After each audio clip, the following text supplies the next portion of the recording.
Okay, here's a problem. The laptop is starting and it's always showing the operating system selection menu, this one, and it's waiting half a minute to select an operating system. And out of these two, the second one is not doing anything useful, so if I press enter on that one, then it's not working.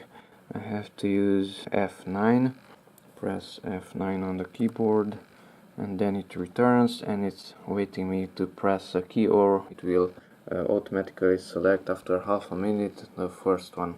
So let's see how to make this thing automatically disappear and load Windows by itself. So press enter and enter into Windows. Okay, and after Windows starts, we will do a modification and I will reduce that timeout value from 30 seconds to, let's say, 1 second.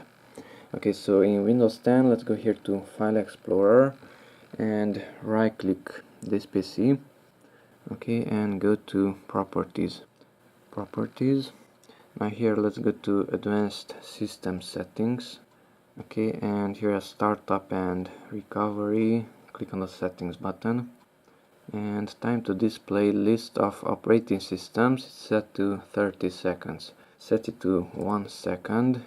If you set it to 0, then the list will be shown, but the timeout will not work, so you will definitely have to press something manually.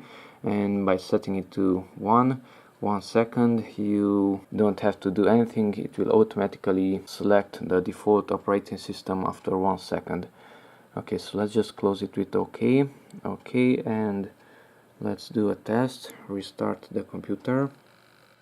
Windows 10 is restarting, and after that the menu will be showing, but after just 1 second it will load the default operating system. Now it's showing and it's disappeared.